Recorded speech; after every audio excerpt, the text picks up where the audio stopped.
வணக்கம். இந்த வீடியோவில் நம்ம லாஸ் ஆஃப் மோஷன், அதாவது இயக்க விதிகள், அந்த சாப்டரில் ஒரு நியூமரிக்கல் பார்க்குறோம். லாஸ்ட் வீடியோவில் நம்ம ஃப்ரிக்ஷன்ஸ், அதாவது கைனடிக் ஃப்ரிக்ஷன் டாபிக் வந்து பார்த்தோம். அதில் உள்ள கீ பாயிண்ட்ஸ் என்ன அப்படிங்கிறலாம் டிஸ்கஸ் பண்ணோம். இப்போ அந்த kinetic friction and static friction அந்த டாப்பிக்கில் ஒரு முக்கியமான நியூமரிக்கல் ப்ராப்ளம் பார்க்க போகிறோம். ஓகே, இதுவும் வந்து நம்ம என்சிஆர்டி எக்ஸசைஸில் இருக்கக்கூடிய ஒரு கொஸ்டின். இந்த கொஸ்டினை வந்து நம்ம புரிஞ்சுக்கிட்டோம் அப்படின்னா நம்ம action reaction, Newton second law of motion, அப்புறம் வந்து ஃப்ரிக்ஷன் பற்றி நம்ம கம்ப்ளீட்டாக தெரிஞ்சிக்க முடியும், தரவாக புரிஞ்சிக்க முடியும். அந்த வகையில் ஒரு நல்ல கொஸ்டின் இது. கொஸ்டின் பார்க்குறது பெரிய கொஸ்டினாக இருக்கும். இதில் வந்து நிறைய கேசஸ் இருக்குது, அதனால் வந்து பெரிய கொஸ்டினாக தெரியும். இது எல்லாமே அப்படியே ஒரு கொஸ்டினாக கேட்க போகிறதில்ல நீட்டில். பட் இது எல்லா கேசஸும் நம்ம தரவாக தெரிஞ்சுக்கிட்டோம் அப்படின்னா எப்படி கேட்டாலும் நம்ம வந்து ஆன்சர் பண்ண முடியும். அதனால தான் இந்த கொஸ்டினை வந்து எடுத்திருக்கேன். இப்போ கொஸ்டின் என்னன்னு பார்க்கலாம். பாருங்கள், இந்த மாதிரி ஒரு டயக்ராம் கொடுத்துருக்காங்க, அவங்களே கொடுத்துருக்காங்க கொஸ்டினில். 2 bodies A and B of masses 5 kg and 10 kg in contact with each other rest on a table against a rigid wall. The coefficient of friction between the bodies and the table is 0.15. A force of 200 Newton is horizontally applied to A. What are, இதெல்லாம் நம்ம கண்டுபிடிக்க வேண்டியது. The reaction of the partition. அடுத்து B, the action reaction forces between A and B. C, what happens when the wall is removed. இந்த மூணுமே நம்ம கண்டுபிடிக்கணும். இன்னொன்று என்ன கொஸ்டினில் கொடுத்துருக்காங்கன்னா, ignore the difference between mu S and mu K. Kinetic friction, static friction, coefficient of kinetic friction, coefficient of static friction, இது ரெண்டுக்கும் உள்ள டிஃப்ரென்ஸ் வந்து அவ்வளோவா இல்லை அப்படின்னு சொல்கிறாங்க. அப்போ தே ஆர் நியர்லி ஈக்குவல். அதான் ஷார்ட்டாக எழுதியிருக்கேன். அந்த கொஸ்டினில் தமிழில் சொல்லணும் அப்படின்னா, 5 கிலோகிராம் மற்றும் 10 கிலோகிராம் நிறை கொண்ட A, B ஆகிய இரு பொருட்கள் ஒன்றை ஒன்று தொட்டு கொண்டிருக்கும் வகையில் ஒரு சுவருக்கு எதிரே, இதுதான் சுவருக்கு எதிரே ஒரு மேஜையின் மீது வைக்கப்பட்டுள்ளன. இதுதான் மேஜையின் மீது வைக்கப்பட்டுள்ளன. பொருட்களுக்கும் மேஜைக்குமான உராய்வு குணகம், இந்த பொருள் மேஜை இது ரெண்டுக்கும், அந்த பேருக்கு உராய்வு குணகம் வந்து 0.15. கிடைத்தளத்தில் 200 நியூட்டன் விசையானது A மீது செலுத்தப்படுகிறது.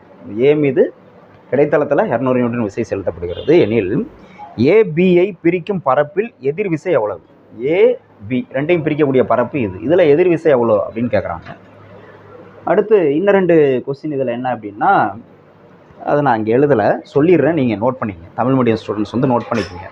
இந்த B, இது BC ரெண்டுக்கும் தமிழ் வசனுக்கு எழுதலை, நான் இதை நீங்கள் நோட் பண்ணிக்கோங்க ஸ்பேஸில். அதனால் என்னென்னா, இதுக்கு என்ன அர்த்தம்னா, the action reaction forces between A and B அப்படின்னா ABக்கு இடையில விசை மற்றும் எதிர் விசை எவ்வளவு, இந்த இடத்துல விசை மற்றும் எதிர் விசை எவ்வளவு அப்படின்னு கண்டுபிடிக்கணும்.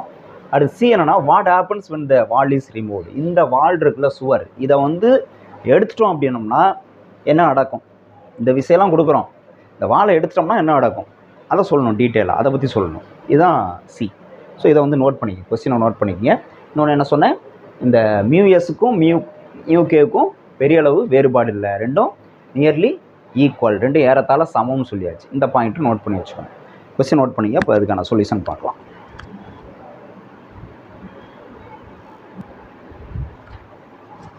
இப்போ நம்ம இந்த கொஸ்டின்ஸ்க்கான ஆன்சர் பார்க்கலாம். ஃபஸ்ட்டு என்ன கேட்டிருந்தாங்கன்னா, the reaction of the partition கேட்டாங்க.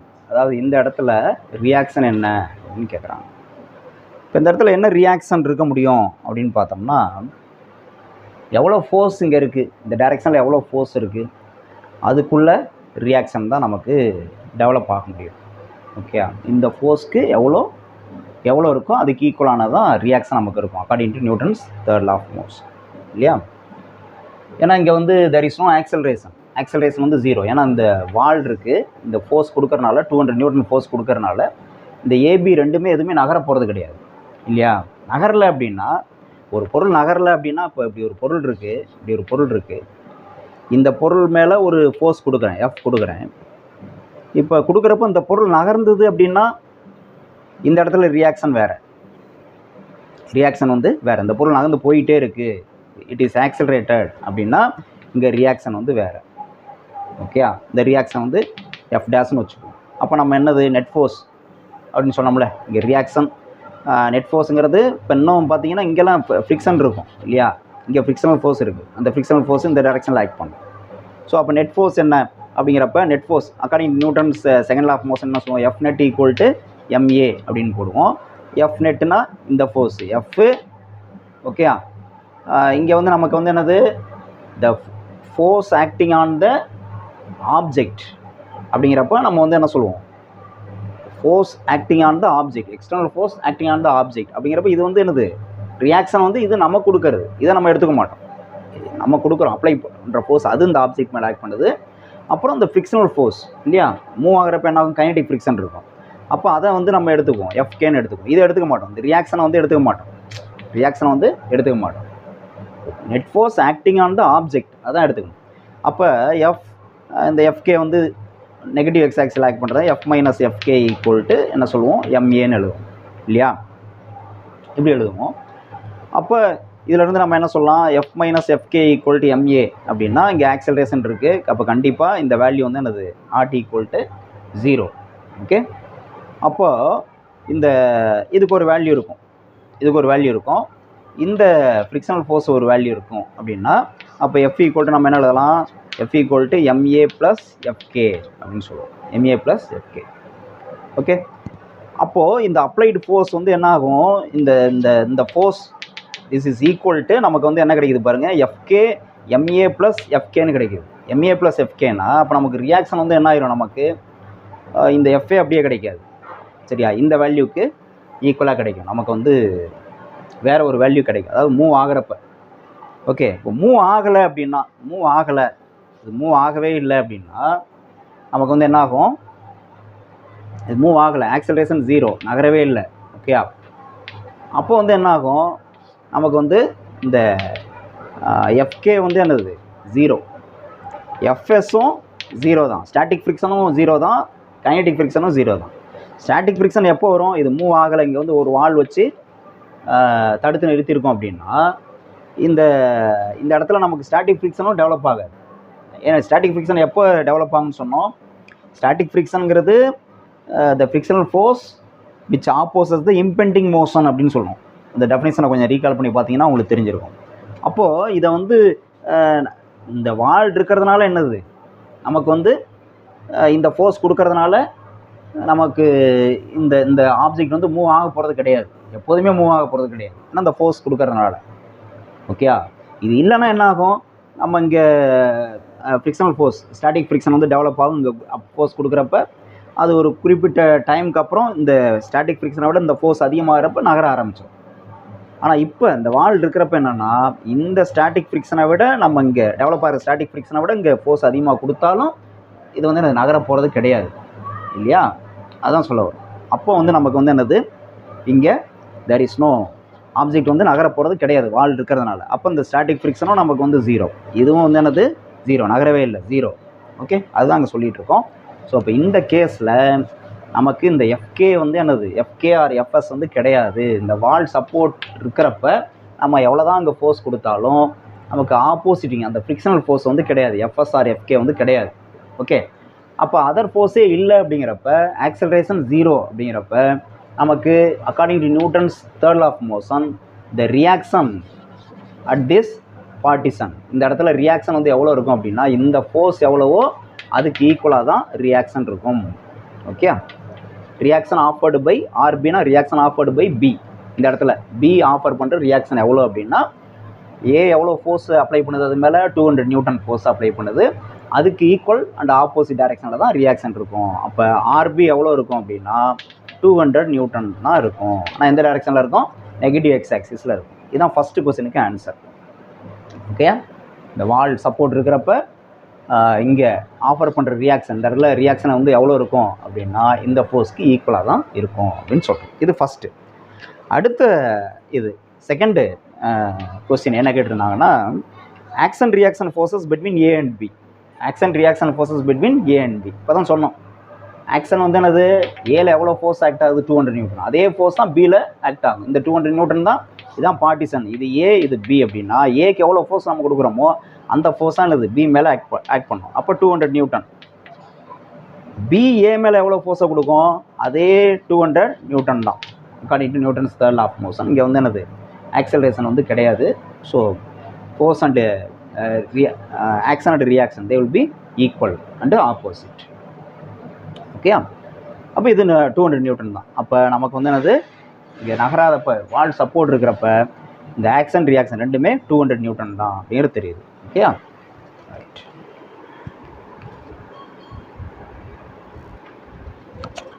ரைட், நெக்ஸ்ட் பார்ட் பார்ப்போம்.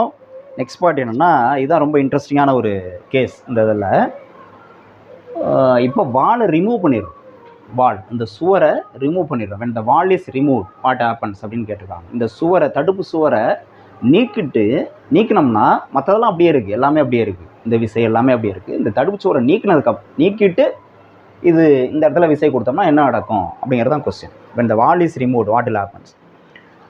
இப்போது கவனிங்க, இப்போ வால் ரிமூவ் பண்ணியாச்சு, நல்லா கவனிக்கணும். இந்த சுவரை எடுத்தாச்சு.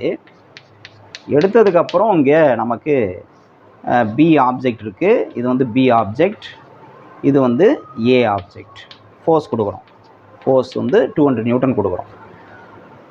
எவ்வளோ 200 நியூட்டன் அவங்க சொல்லிட்டாங்க. இப்போ அந்த ஆப்ஜெக்ட் வந்து நகருமா, இந்த சிஸ்டம், இந்த செட்டு வந்து ஏபி, இந்த 2 பிளாக்கும் இந்த ஃபோர்ஸ் கொடுக்கறனால நகருமா நகராதா, முதல்ல கண்டுபிடிக்கணும். இந்த 2 பொருளையும் நகர்த்துறதுக்கு நமக்கு வந்து என்னது, மினிமம் ஃபோர்ஸ் தேவையில்ல. இப்போ இந்த போர்டு இருக்குது அப்படின்னா, அந்த போர்டை வந்து நான் நகர்த்தணும் அப்படின்னா இப்படி கொஞ்சம் ஃபோர்ஸ் கொடுத்தா நகர்ந்துடுமா, போர்டு நகராதுல்ல. இதுக்கு மினிமம் நான் எவ்வளோ ஃபோர்ஸ் கொடுக்கணுமோ அவ்வளோ ஃபோர்ஸ் கொடுத்தாலும் இது செட்டாக அப்படியே நகரும். ஏன்னா இடையில வந்து என்னது, ஃப்ரிக்ஷன் வந்து ஆப்போஸ் பண்ணிகிட்டு இருக்குது. இந்த ஃப்ளோருக்கும் இந்த போர்டோட ஸ்டாண்டுக்கும் இடையில ஃப்ரிக்ஷனல் ஃபோர்ஸ் இருக்குது. அந்த ஃப்ரிக்ஷன் வந்து ஆப்போஸ் பண்ணிகிட்டு இருக்குது. அப்போ அந்த ஆப்போசிங் ஃபோர்ஸை விட நான் வந்து அதிகமாக ஃபோர்ஸ் கொடுத்தா தான் என்ன ஆகும், என்னால் இதை நகர்த்த முடியும். அப்போ இவங்க சொல்லியிருக்கிற இந்த 200 நியூட்டன் ஃபோர்ஸ் சொல்லியிருக்காங்கல்ல, அந்த 200 நியூட்டன் ஃபோர்ஸ்னால இந்த ஏபி ஆப்ஜெக்ட், தடுப்பு சுவர் எடுத்தாச்சு, தடுப்பு சுவர் இருக்கிறதுனால தான் அது தடுத்துக்கிட்டு இருக்குது அப்படின்னு சொன்னோம்ல. தடுப்பு சுவரை எடுத்தாச்சு. எடுத்ததுக்கப்புறம் இந்த 200 நியூட்டன் ஃபோர்ஸ் வந்து போதுமா, இந்த இந்த சிஸ்டம் வந்து நகருமா, இந்த 200 நியூட்டன் ஃபோர்ஸ்னால நகருமாங்கிறத முதல்ல கண்டுபிடிக்கணும். புரியுதா? அதை ஃபஸ்ட்டு கேஸ். அப்போ எப்படி கண்டுபிடிக்கிறது, நகருமா நகராதான்னு எப்படி கண்டுபிடிக்கணும் அப்படின்னா, நம்ம இந்த ஆப்போஸ் பண்ணிகிட்டு இருக்குல்ல, இந்த டைரெக்ஷனில் ஆப்போஸ் பண்ணதில்ல இந்த சிஸ்டம், இந்த சர்ஃபேஸ்க்கும் இந்த டேபிளோட சர்ஃபேஸ்க்கும் இடையில என்ன இருக்கும், கண்டிப்பாக, ஏன்னா இதை எடுத்தாச்சு. அப்போ இம்பெண்டிங் மோஷன் இருக்குதுன்னு சொன்னோம். இம்பெண்டிங் மோஷனானது நடக்க இருக்கக்கூடிய ஒரு இயக்கம். கண்டிப்பாக கொஞ்சம் இந்த ஃபோர்ஸ் வந்து இந்த ஃப்ரிக்ஷனல் ஃபோர்ஸை விட அதிகமாகிடுச்சுன்னா என்ன ஆகும், நகர ஆரம்பிச்சிடும். அதான் இம்பெண்டிங் மோஷன் சொல்கிறோம். ஸோ அது கண்டிப்பாக நடக்கும். இங்கே அப்படி கிடையாது, இம்பெண்டிங் மோஷன் கிடையாது. தடுப்பு சுவர் நம்ம எவ்வளோ தான் ஃபோர்ஸ் கொடுத்தாலும் இது தடுத்து நிறுத்திட்டு இருக்கு, நகராது. ரைட், அந்த அடிப்படையில் தான் இதெல்லாம் கண்டுபிடிச்சாங்க. ரைட், இப்போ இங்கே சுவர் எடுத்தாச்சு. அப்போ கண்டிப்பாக இந்த ஃபோர்ஸை விட இது அதிகமாக இருந்தால் நகர ஆரம்பிக்கும். அது நகரமா நகராதா அப்படிங்கிறத கண்டுபிடிக்கணும். ஸோ இந்த ஃபோர்ஸ், ஃப்ரிக்ஷனல் ஃபோர்ஸ் வந்து எஃப்எஸ்ன்னு வச்சுக்குவோம். இப்போ எஃப்எஸ் மேக்ஸிமம் எவ்வளோன்னு முதல்ல கண்டுபிடிப்போம். எஃப்எஸ் மேக்ஸிமம்னா என்ன நம்மளுக்கு ஃபார்ம், இந்த எஃப்எஸ் மேக்ஸிமத்தை விட எஃப் அதிகமாக இருந்தால் தான் இந்த சிஸ்டம் நகரம் நம்மளுக்கு தெரியும். இப்போ எஃப்எஸ் மேக்ஸிமம் கண்டுபிடிப்போம் முதல்ல. எஃப்எஸ் மேக்ஸிமம் எப்படி கண்டுபிடிக்கலாம், எஃப்எஸ் மேக்ஸிமத்துக்கு என்ன ஃபார்முலா நம்மளுக்கு தெரியும். எஃப்எஸ் மேக்ஸிமம் ஈக்குவல் டு என்ன ஃபார்முலா, மியூஎஸ் இன்ட்டு என், இல்லையா, மியூஎஸ் இன்ட்டு என். அப்போ FS maximum equal to mu s into என்னன்னா என்னது நம்மளுக்கு தெரியும். என்னங்கிறது என்னது, இந்த சர்ஃபேஸ் ஆஃபர் பண்ணுற நார்மல் ஃபோர்ஸ், இல்லையா, செங்குத்து விசை, மேல் நோக்கிய செங்குத்து விசை. அது எதுக்கு சமமாக இருக்கும், இந்த பிளாக் இருக்குல்ல, 2 பிளாக்கோட வெயிட் வந்து எம்ஜி டவுன்வோட ஆக்ட் பண்ணோம். அதுக்கு ஆப்போசிட் டைரெக்ஷனில் ஈக்குவலாக அந்த நார்மல் ஃபோர்ஸ் என் வந்து ஆக்ட் பண்ணும், இல்லையா. புரியுதா? அது நம்ம ஆல்ரெடி பார்த்துருக்கோம். அப்போது இந்த என் வந்து என்னது, வெறும் ஒரு ஆப்ஜெக்ட் இருந்ததுன்னா எம்ஜி, இங்கே 2 ஆப்ஜெக்ட் இருக்குது. அப்போ 2ஓட mass MA plus MB into G, acceleration due to gravity, இப்படி சொல்லலாம். அப்போ என்ன வருதுன்னு பார்ப்போம். மியூஎஸ் கொடுத்துருக்காங்க கொஸ்டினில், எவ்வளோ சொல்லியிருந்தாங்க, 0.15 கொடுத்துருந்தாங்க. மியூஎஸ் ஆர் மியூகே ரெண்டோட வேல்யூமே எவ்வளவு, 0.15 கொடுத்துருந்தாங்க கொஸ்டினில். அப்போ மியூஎஸ் வந்து 0.15. எம்ஏ எவ்வளோ கொடுத்துருந்தாங்க, 5 kgன்னு கொடுத்துருந்தாங்க. இது வந்து 5 kgன்னு கொடுத்துருந்தாங்க. பி வந்து 10 kgன்னு கொடுத்துருந்தாங்க. அப்போ 5 + 10 ஜி எவ்வளவு, 9.8 ஆக்சலேஷன் டியூ டு கிராவிட்டி, புவியீர்ப்பு முடுக்கம். அதை நம்ம 10ன்னு வச்சுக்கிறோம், ரவுண்ட் ஆஃப் பண்ணி. அப்போ 0.15 இன்ட்டு 5 + 10 15 இன்ட்டு 10 எவ்வளோ வருதுன்னு பார்க்கணும். 15 × 10 150 இன்ட்டு 0.15. இதை மல்டிப்ளை பண்ணால் நம்மளுக்கு என்ன கிடைக்குதுன்னா 22.5ன்னு கிடைக்குது. 22.5 நியூட்டன்னு கிடைக்குது. பாருங்கள், எஃப்எஸ் மேக்ஸிமம் நமக்கு வந்து எவ்வளோ இருக்குது அப்படின்னா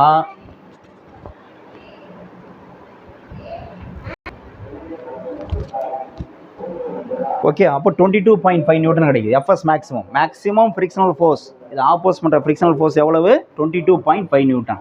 நம்ம எவ்வளோ ஃபோர்ஸ் கொடுக்குறோம் இந்த டைரெக்ஷனில்? 200 நியூட்டன் கொடுக்குறோம். அப்போ கண்டிப்பாக என்ன ஆகும்? இந்த ஆப்ஜெக்ட் வந்து நகர ஆரம்பிச்சிடும் அப்படிங்கிறது தெரியுது இல்லையா? ஏன்னா எஃப்எஸ் மேக்ஸிமத்தை விட என்ன இருக்குது நமக்கு? எஃப் வந்து is greater than FS maximum, greater than. அப்போ கண்டிப்பாக ஆப்ஜெக்ட் வந்து என்ன ஆகும்? Begins to move. Object begins to move. Objects begins to move. பொருள் வந்து நகரத் தொடங்கும். கண்டிப்பாக நகர ஆரம்பிக்கும். பொருள் நகரத் தொடங்கும். பொருள்னால் இந்த ரெண்டுமே, ஏபி ரெண்டுமே.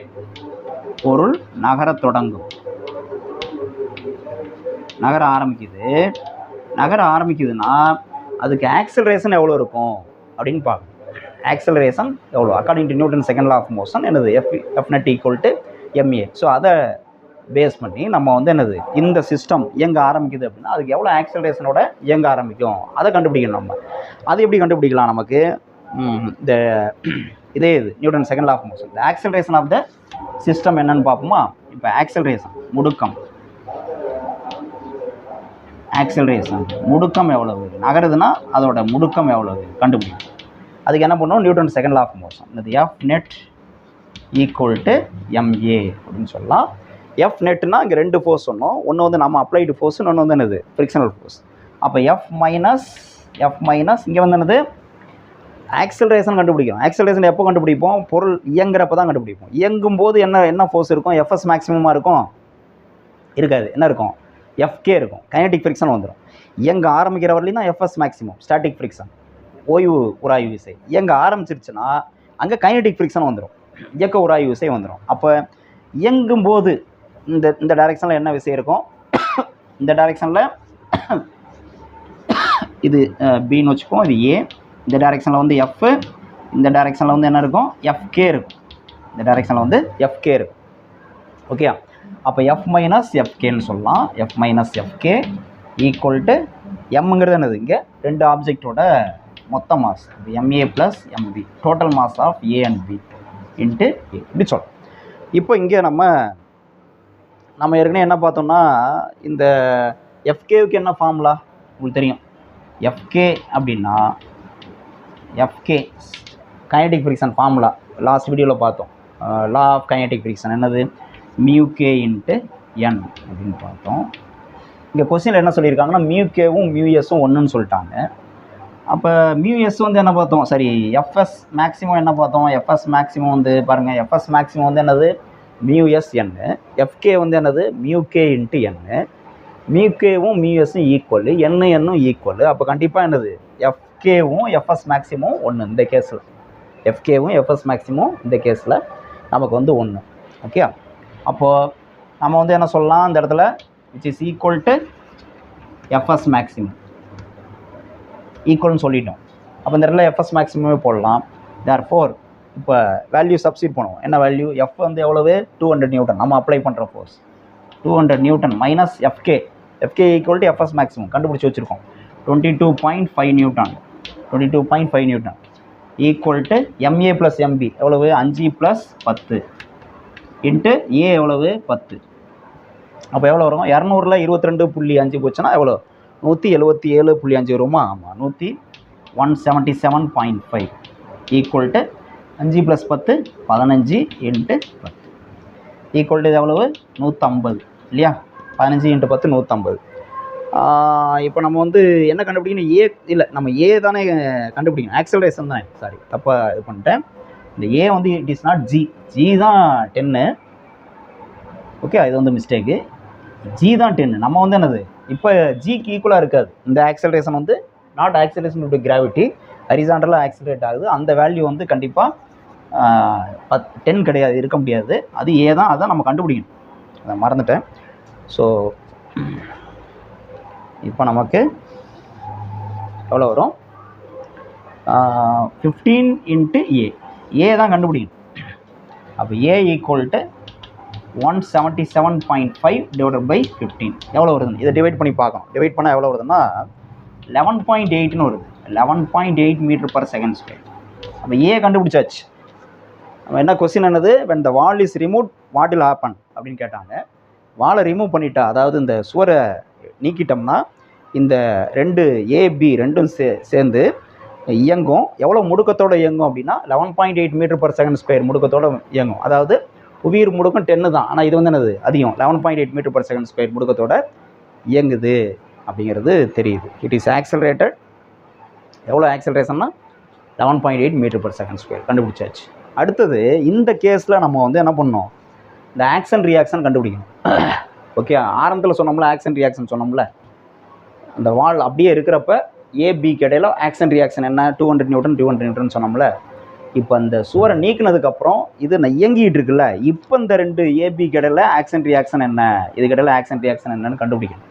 ரொம்ப இன்ட்ரெஸ்டிங்கான விஷயம். ஓகே, முதல்ல இதை நோட் பண்ணிக்கணும்.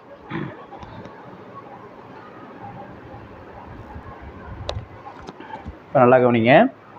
இப்போ இது வந்து கொடுத்தது. இப்போ நமக்கு வந்து என்ன சுவர் இல்லை, இது வந்து ஏங்கிற ஆப்ஜெக்ட், இது வந்து பிங்கிற ஆப்ஜெக்ட்.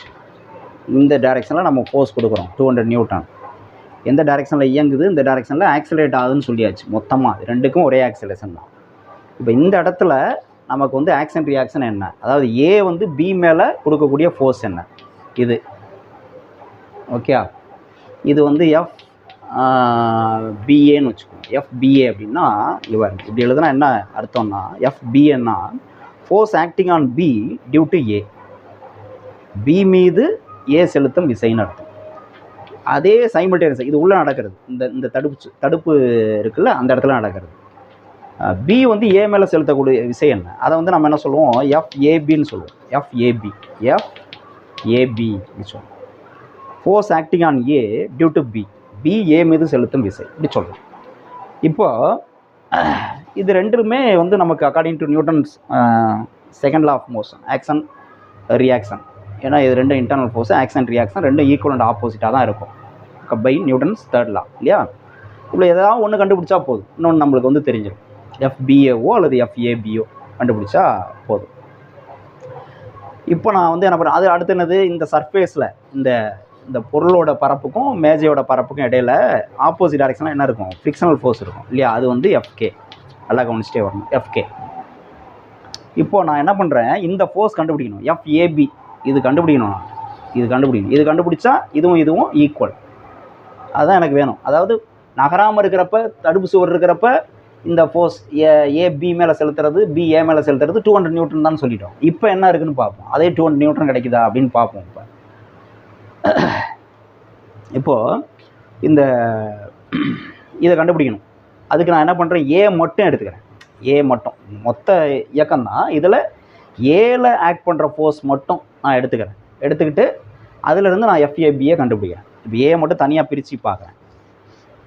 ஏல என்ன ஃபோர்ஸ் ஆக்ட் பண்ணுது, நம்ம அப்ளை பண்ணுற ஃபோர்ஸ் எஃப் 200 நியூட்டன். அப்புறம் வந்து என்னது, இந்த எஃப்கே கைனடிக் ஃப்ரிக்ஷன் இயக்க உராய்வு இருக்குது. அப்புறம் பி வந்து ஏ மேலே ஆக்ட் பண்ணுற ஃபோர்ஸ் இல்லையா, எஃப்ஏபி. பி வந்து ஏவை தள்ளும், ஏ வந்து பியை தள்ளுற மாதிரி பி ஏவை தள்ளும், அந்த ஃபோர்ஸ்.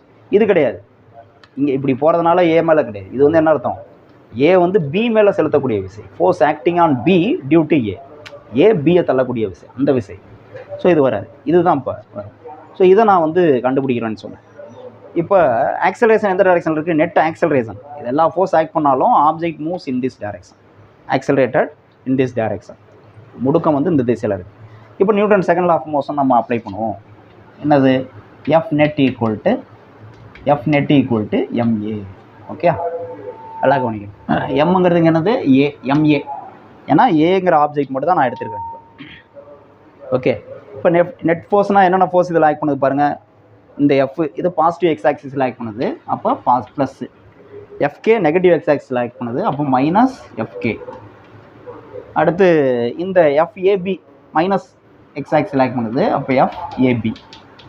இப்படி எழுதலாம். Equal to MA, mass of the object A 5 kg. அடுத்து வந்து ஏ வந்து என்னது, ஆல்ரெடி நம்ம கண்டுபிடிச்சோம், ஞாபகம் இருக்குது. அங்கே கீழே எவ்வளோ கண்டுபிடிச்சோம், 11.8 மீட்டர்/செகண்ட். அப்போ ஏ வந்து 11.8 மீட்டர்/செகண்ட். அது கண்டுபிடிச்சோம். இப்போ நமக்கு என்ன வேணும், இதுதான் வேணும். ஓகே, இப்போ ஒவ்வொன்றுக்கும் வேல்யூ சார். எஃப் எவ்வளோன்னு தெரியும் நமக்கு. எஃப் எவ்வளவு, நம்ம அப்ளை பண்ணுற force 200 newton. So 200 newton minus FK. எஃப்கேவுக்கு என்ன ஃபார்முலா, எஃப்கேனா மியூகே இன்ட்டு இந்த இடத்துல எழுதுகிறேன், இங்கே எழுதுகிறேன் எஃப்கே அப்படிங்கிறது நல்லா கவனிங்க, மியூகே இன்ட்டு என், மியூகே இன்ட்டு என் நல்லா கவனிக்கணும் இந்த இடத்துல, இல்லைன்னா மிஸ்டேக் வந்துடும். மியூகேங்கிறது மியூஎஸ் ரெண்டும் ஒன்று தான். அப்போ 0.15 இன்ட்டு என் என்னென்னா எம் இன்ட்டு ஜி, நம்மளுக்கு தெரியும் இந்த ஆப்ஜெக்டோட வெயிட்டுக்கு ஈக்குவலாக அப்போர்டாக ஒரு ஃபோர்ஸ், நார்மல் ஃபோர்ஸ் கொடுக்கும் சர்ஃபேஸ், அதுதான் என். அது வந்து என்னது எம்ஜி. இப்போ இந்த இடத்துல எம் வந்து என்னது எம்ஏ இன்ட்டு ஜி. இப்போ நான் ஒரு ஆப்ஜெக்ட் மட்டும் தான் எடுத்துகிட்டு பேசுகிறேன், கம்ப்ளீட்டாக ஃபுல்லாக எடுக்கலை. ஓகேயா, இது மட்டும் தான் எடுத்துருக்கிறேன். ஓகே, அப்போ அதனுடைய மாஸ் மட்டும் தான் நம்ம எடுத்துக்கணும். இங்கே இதனுடைய மாஸ் மட்டும் தான் எடுத்துருக்கோம் எம்முக்கு. அப்போ இந்த சைடு இந்த இடத்துலையும் அது ஏவோட மாஸ் மட்டும் தான் எடுத்துக்கணும். அப்போ 0.15 இன்ட்டு எம்ஏ வந்து 5 kg இன்ட்டு ஜி வந்து என்னது 10. இதை மல்டிப்ளை பண்ணால் நம்மளுக்கு எவ்வளோ கிடைக்கும் அப்படின்னா, இதை ஃபுல்லாக மல்டிப்ளை பண்ணோம்னா 7.5ன்னு கிடைக்கும், 7.5 நியூட்டன். அப்போ எஃப்கேவோட value 7.5 newton minus FAB equal to எவ்வளோ கிடைக்குது 5 × 11.8. அது எவ்வளோ அப்படின்னா 5 × 11.8 எவ்வளோனா 59 கிடைக்கும், 59. இப்போ எனக்கு என்ன வேணும், 200 மைனஸ் 7.5 எவ்வளோ அப்படின்னா 192.5. இதை சப்ட்ராக்ட் பண்ணால் மைனஸ் எஃப்ஏபி ஈக்குவல் டு 59. எனக்கு எஃப்ஏபி தான் வேணும். அப்போ எஃப்ஏபி மைனஸ் எஃப்ஏபி அந்த பக்கம் போகுது, ப்ளஸ் எஃப்ஏபி ஆயிரும். இந்த 192.5 இந்த 59 இந்த பக்கம் வந்ததுன்னா மைனஸ் 59 ஆகும். அப்போ இதை சப்ட்ராக்ட் பண்ணால் எவ்வளோ கிடைக்குது அப்படின்னா நமக்கு வந்து 133.5 நியூட்டன் கிடைக்குது, 133.5 நியூட்டன் உள்ள. இதுதான் எஃப்ஏபி. ஓகே, இதை வந்து சயின்டிஃபிக் ஃபார்மில் சொல்லணும் அப்படின்னா இந்த டெசிமல் பாயிண்ட் 2 டிஜிட்ஸ் பேக்கில் நகர்த்தினோம்னா 1.3 × 10⁻² நியூட்டன் சொல்லலாம். இதுதான் எஃப்ஏபி. அப்போ by Newton's third law of motion என்னது எஃப்ஏபியும் எஃபிஏவும் ஈக்குவல். அப்போ எஃப்பிஏவும் என்னது இதுதான். ஓகே, 1.3 × 10⁻², 133.5 நியூட்டன் அப்படின்னு தெரியுது. ஸோ அப்போ நல்லா கவனிங்க, இந்த வால் இருக்கிறப்ப, சுவர் இருக்கிறப்ப நம்ம 200 நியூட்டனுக்கு ஃபோர்ஸ் கொடுத்தோம்னா இந்த பார்ட்டிசன் பகுதியில், தடுப்பு பகுதியில் ஏபிக்கு இடையில் ரியாக்ஷன் வந்து எவ்வளோ உருவானுச்சு, 200 நியூட்டன் உருவானுச்சு.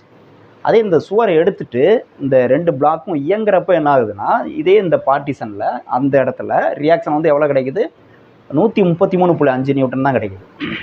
ஓகே, 200 நியூட்டனாக இருந்த ரியாக்ஷன் வந்து 133.5 நியூட்டனாக ரியாக்ஷன் வந்து குறைஞ்சிருது இயங்க ஆரம்பிக்கிறப்ப. அப்போ ஓய்வில் இருக்கிறப்ப ரியாக்ஷன் என்ன எப்படி எவ்வளோ இருக்குது, இயக்கத்தில் இருக்கிறப்ப ரியாக்ஷன் மாறுது அப்படிங்கிறது தெரிஞ்சுக்குது இல்லையா. ஸோ இதுதான் ரொம்ப இன்ட்ரெஸ்டிங்கான ஒரு கொஸ்டின். தரவாக இந்த ஃப்ரிக்ஷன் பற்றி நம்ம தரவாக தெரிஞ்சுக்கிறதுக்கு இந்த கொஸ்டின் வந்து ரொம்ப யூஸ்ஃபுல்லாக இருக்கும். இதை வந்து அண்டர்ஸ்டாண்ட் பண்ணிங்க நல்லா, 3 கேஸுமே வந்து நல்லா அண்டர்ஸ்டாண்ட் பண்ணிக்கிட்டிங்கன்னா போதும். ஓகே, மறுபடியும் அடுத்த வீடியோவில் பார்க்கலாம். தேங்க்யூ.